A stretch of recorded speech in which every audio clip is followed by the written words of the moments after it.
Hello दोस्त, कैसे हैं। स्टडी टू एवरीडे जीएस में आप लोग का स्वागत है।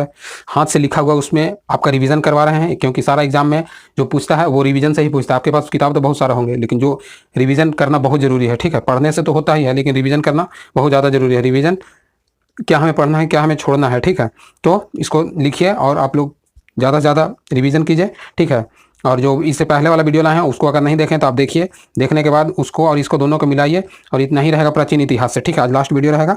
अगर आप मेरे चैनल में पहली बार आए हैं तो इसको सब्सक्राइब कीजिए, लाइक कीजिए वीडियो के, और दूसरे के साथ शेयर कीजिए। ठीक है, तो समय कम है इसलिए चलिए स्टार्ट करते हैं। ठीक है, बीच बीच में कुछ बोलते रहेंगे। ठीक है, प्राचीन इतिहास के स्रोत क्या क्या है। ठीक है, तो स्रोत में आपको क्या क्या आ जाएगा। तो स्रोत आपको तीन हो गए। पुरातात्विक आ गया, साक्ष्य आ गया, विदेशी यात्रा विवरण आ गया, और साहित्यिक साक्ष्य आ गया। तो पुरातात्विक में क्या क्या आ जाएगा। पुरातात्विक मतलब जो खोदा वगैरह लिखा गया है। ठीक है, पुरातात्विक आ जाएगा, अभिलेख आ जाएगा। ठीक है, मुद्रा आ जाएगा, स्मारक आ जाएगा, और मूर्ति कला, ये सबको आपको लिखना है और पुरातात्विक में देखना है। ठीक है, इसके बाद आ गया साहित्यिक साक्ष्य। साहित्यिक साक्ष्य में आ जाएगा धार्मिक साहित्य और एक लैंगिक साहित्य। ठीक है, लैंगिक में आ जाएगा ऐतिहासिक ग्रंथ, जीवनी और गल्प साहित्य। ठीक है, अल्प साहित्य आ जाएगा। और धार्मिक में क्या क्या आ जाएगा।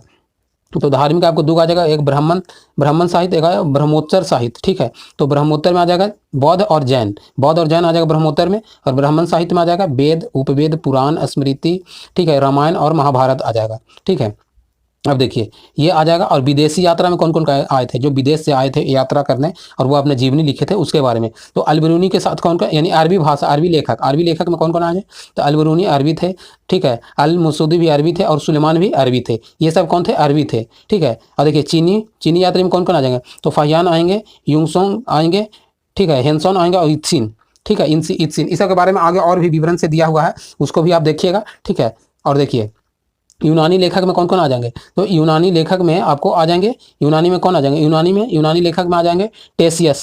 ठीक है, कौन आ जाएंगे, टेसियस आ जाएंगे। ठीक है, हेरोडोटस आ जाएंगे, निरियाकस आ जाएंगे। ठीक है, डायमेकस आ जाएंगे, मेगास्थनीज जाएंगे, डायनोसियस आ जाएंगे, टॉलमी और पिलनी आ जाएंगे। ठीक है, ये सब आ जाएंगे यूनानी लेखक में। ठीक है, इसके बाद देखिए, और ये जो जितना भी जो है ना विवरण, ये सब का है, ये सब आपको पता चलता है कि पहले के जो लोग थे वो किस तरह से जानकारी रखते थे, लाते थे। जो आए वो अपना जीवनी, आप भी लिखिए, अपना जीवनी बनाइए डायरी लिख के। ठीक है, तो देखिए लिपि कौन कौन है। तो लिपि तीन को आ जाएगा, ब्राह्मणी, खरोष्टी और अरमाइक लिपि। ठीक है, तो ब्राह्मणी जो है वो बायां से दाएं लिखा जाता है। ब्राह्मणी में बायां से दाएं लिखा जाता है, खरोष्टी में दायां से बाएं लिखा जाता है। जैसे कि उर्दू में अब खरोष्टी है और ब्राह्मणी हिंदी में है। ठीक है, या अंग्रेजी में। ठीक है, और यूनानी और अरमाइक जो है ये पाकिस्तान अफगानिस्तान में मिला है, इसका साक्ष्य। ठीक है, तो ये सब बहुत जानना जरूरी है, रिवीजन है। ठीक है, बिना समय बिताए हुए हाली हाली चलते हैं रिवीजन करते हुए। ठीक है, देखिए वेद और उपवेद और विवरण। तो वेद कितना है, वेद 4 है, ऋग्वेद, यजुर्वेद, सामवेद, अथर्ववेद। और इसका उपवेद हो जाएगा, ठीक है, आयुर्वेद, ऋग्वेद के उपवेद आयुर्वेद, यजुर के हो जाएगा धनुर्वेद। ठीक है, साम के हो जाएगा गंधर्ववेद, और ये अथर्व का हो जाएगा शिल्प वेद। ठीक है, शिल्प वेद। और देखिए ऋग्वेद के विवरण हो जाएगा चिकित्सक शास्त्र से संबंधित है ऋग्वेद के। ठीक है, और यजुर्वेद के युद्ध कला से संबंधित है। ठीक है, और सामवेद के हो जाएगा कला एवं संगीत से संबंधित है। और अथर्ववेद के हो जाएगा भवन निर्माण से संबंधित है। क्या हो जाएगा, भवन निर्माण से संबंधित है। ठीक है, और आगे देखिए ये सब जितना भी हो देखिए। और देखिए विवरण, कालिदास ने काव्य और नाटक लिखे थे। ठीक है, कालिदास जो थे लेखक, वो काव्य और नाटक लिखे थे, क्योंकि कालिदास एक सूरीमल थे। ठीक है, इनका अभिज्ञान शकुंतलम बहुत महत्वपूर्ण किताब है। ठीक है, जो भी आज हम लाए हैं ना वो बहुत रिवीजन और बहुत जरूरी है। ठीक है, हर एग्जाम में ये ऐसा सवाल पूछता है। ठीक है, देखिए प्राचीन तमिल संगम साहित्य। ठीक है, आप तो संगम साहित्य जानते हो, लेकिन तमिल संगम साहित्य में 3 को प्रमुख है। ठीक है, तोलकादिपियरम, शिल्पाधिकारम और मणिमेखला, ये तीनों है ना, ये बहुत महत्वपूर्ण है। ठीक है, ये देखिए जो तोलकादिपियरम, शिल्पाधिकारम और मणिमेखला है, ये प्राचीन तमिल साहित्य के, ठीक है, ये सामाजिक, आर्थिक और राजनीतिक जीवन के अध्ययन के लिए संगम साहित्य हमारा एकमात्र स्रोत है। ठीक है, ये इसी से पता चलता है कि जो तमिल जो संगम साहित्य था वो क्या क्या था, किस तरह से विवरण मिलता है। तो ये 3 गो जो ग्रंथ था ये बहुत महत्वपूर्ण था। कौन कौन था, तोलकादिपियरम, शिल्पाधिकारम और मणिमेखला। ये सामाजिक, आर्थिक और राजनीतिक जीवन के बारे में विवरण मिलता है। ठीक है, चलिए देखिए। और यूनानी यात्री, देखिए यूनानी यात्री कौन कौन आए थे। ठीक है, यूनानी यात्री 326 ईस्वी में भारत आने वाले कौन थे, तो सिकंदर महान थे। ठीक है, इसके साथ कौन आए थे, तो सेंड्रोकोटस आए थे। ठीक है, सेंड्रोकोटस के आए थे, जो कि चंद्रगुप्त मौर्य के दरबार में, यह मेगास्थनीज की इंडिका पुस्तक है। चंद्रगुप्त मौर्य के दरबार में सेंड्रोकोटस किसके, चंद्रगुप्त मौर्य के दरबार में आए थे। ठीक है, ये आपको जानना बहुत जरूरी है। ठीक है, यूनानी लेखक थे।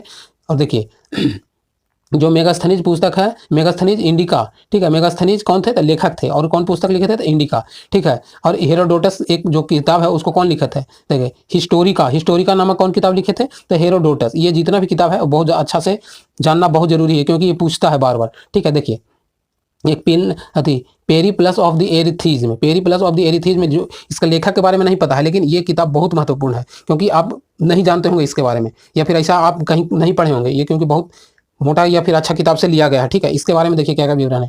ये लाल सागर में, ठीक है, फार्स की खाड़ी में और हिंद महासागर में जो रोमन साम्राज्य के साथ व्यापार होता था उसके बारे में यहाँ से विवरण मिलता है। तो ये सब विवरण कहाँ से मिलता है? तो ठीक है, पेरिप्लस ऑफ द एरिथीज से, ठीक है।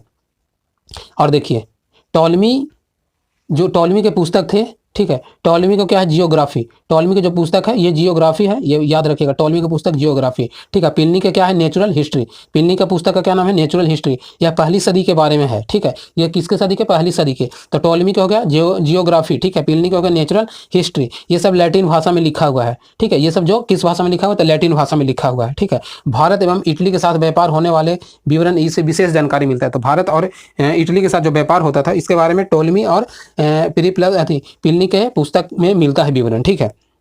देखिए फाहियान, फाहियान जो थे यह गुप्त शासक चंद्रगुप्त द्वितीय के दरबार में भारत आए थे, क्योंकि फाहियान एक कौन थे? बौद्ध धर्म के मानते थे, ठीक है। गुप्त शासक चंद्रगुप्त द्वितीय के दरबार में आए थे, ठीक है।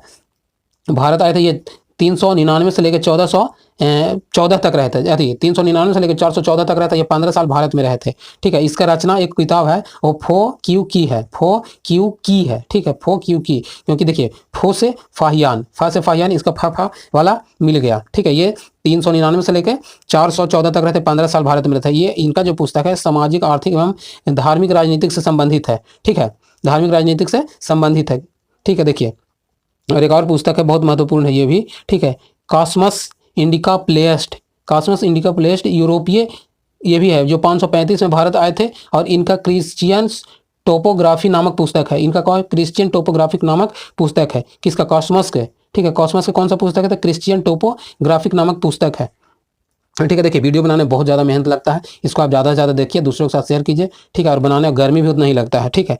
हेनसोंग, हेनसोंग के युवान यांच बोलते हैं, युवान वांच बोलते हैं, ठीक है। हेनसोंग के एक और नाम है युवान वांच, ठीक है। देखिए हर्षवर्धन के समय में आए थे। देखिए हा से हेनसोंग और हा से हर्षवर्धन, ठीक है। दोनों हा मिल गए, ठीक है। और फाहियान चंद्रगुप्त मौर्य सेकंड के दरबार में आए थे, ठीक है। फाहियान चंद्रगुप्त सेकंड के दरबार में आए थे, ठीक है। और देखिए हेनसोंग हर्षवर्धन के शासनकाल में थे। ये 629 से लेके 645 तक रहे थे, 629 से लेके 645 तक रहे थे। इनका रचना जो है किताब इनका है सी यू की, ठीक है। दोनों में सी, देखिए तो फा से फा यू की है उनका फाहियान के, और इसका जो है वो हेनसोंग के सी यू की है, ठीक है। और हेनसोंग की जीवनी लिखे है हीली ने। तो हेनसोंग की एक जीवनी भी है जो उसका लेखक है हीली। हेनसोंग की जीवनी कौन लिखे हैं? हीली, हीली लिखे हैं, ठीक है। और आगे देखिए, देखिए सबसे, ठीक है। देखिए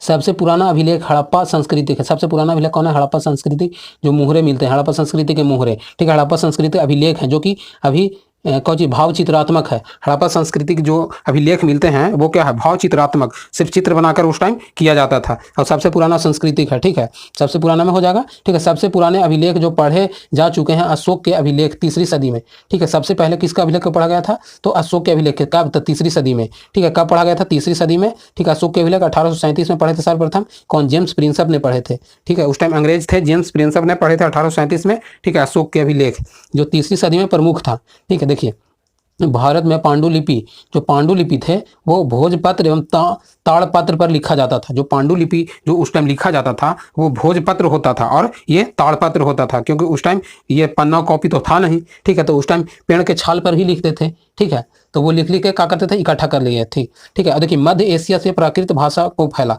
जो देखिए प्राकृत भाषा है जिसको प्राकृत भाषा जो बौद्ध धर्म के प्रचलित है वो कहाँ से फैला? तो मध्य एशिया से फैला, ठीक है। तो मध्य एशिया से फैला। और पांडुलिपि को एक और मध्य एशिया में क्या बोला जाता था? ये मेष चर्म बोला जाता था और ये काष्ठ फलक बोला जाता था। काष्ठ फल को बोला जाता था और मेष चर्म बोला जाता था। किसको? पांडुलिपि को। कब? मध्य एशिया में बोला जाता था, ठीक है। देखिए हिंदुओं के धार्मिक सर्वाधिक थे। देखिए हिंदू के धार्मिक साहित्य, हिंदू के धार्मिक साहित्य कौन कौन हो जाएंगे? तो हिंदू के हो जाएंगे वेद, रामायण, महाभारत और पुराण, ये सब हिंदू के आ जाते हैं, ठीक है। और वेदांग कितने हैं? वेदांग 6 हैं। तो ये भी पूछता है कि वेदांग 6 हैं, ये कौन कौन है? तो शिक्षा, कल्प, व्याकरण, निरूप, छंद और ज्योतिषी, ठीक है, ये हैं तो 6 हो जाएंगे। और देखिए पाणिनि जो लेखक पाणिनि जो किताब है व्याकरण का, ये अष्टाध्यायी के लेखक है। ठीक है, पाणिनि के लेखक कौन है? तो अष्टाध्यायी आ जाते हैं, जो संस्कृत भाषा में लिखा गया है। किस भाषा में लिखा गया है? संस्कृत भाषा में लिखा गया है। ठीक है, तो पाणिनि के संस्कृत भाषा में एकमात्र पुस्तक व्याकरण लिखा गया है जो कश्मीर के विवरण के बारे में है, कश्मीर की कहानी है। ठीक है, देखिए पाणिनि अपने समय के सामाजिक, आर्थिक एवं सांस्कृतिक पद पर गरिमा थे। ठीक है, जो पाणिनि किताब था उस टाइम सामाजिक, आर्थिक एवं संस्कृत में प्रमुख थे। ठीक है, देखिए महाभारत के लेखक कौन है? तो महाभारत के आ जाएंगे वेद व्यास। ठीक है, वेद व्यास आ जाएंगे। और इसे एक और नाम से जाना जाता था, जो जय संहिता। ठीक है, आप लोग बहुत जाने हो कि महाभारत को एक और नाम से जाना जाता है, जय संहिता। लेकिन जय संहिता का अर्थ क्या होता है?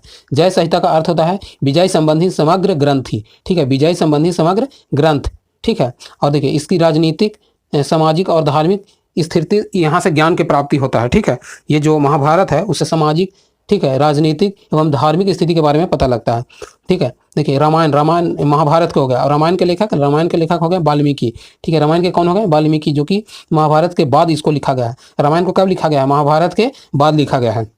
ठीक है, प्राचीन बौद्ध ग्रंथ पाली भाषा में लिखा गया। ठीक है, जो बौद्ध ग्रंथ था वो किस भाषा में लिखा गया? पाली। ये पूछता है बीपीएससी या फिर कोई भी एग्जाम बिहार को हो, इसमें पूछता ही है कि जो बौद्ध ग्रंथ थे वो किस भाषा में लिखा गया है? तो पाली में। और जैन प्राकृत में लिखा गया है। ठीक है, तो और उस टाइम जो बिहार के दक्षिण बिहार में था, वो मगध में बहुत प्रचलित था पाली भाषा। ठीक है, दक्षिण बिहार के मगध में बहुत प्रचलित भाषा था कौन? पाली भाषा। ठीक है, तो इसके बारे में जानना है कि बौद्ध किस भाषा में लिखा था? तो प्राकृत पाली भाषा में। ठीक है, और जातक कथा, देखिए एक जातक कथा है जो कि बौद्ध के पूर्व जन्म के कहानी है। पूर्व जन्म यानी जन्म से पहले की कहानी किसमें मिलता है? तो जातक बौद्ध कथा में। ठीक है, जातक बौद्ध कथा में गौतम बुद्ध के पूर्व जन्म से पहले के कहानी के बारे में जानकारी मिलता है। ठीक है, जैन ग्रंथ की रचना किस भाषा में है?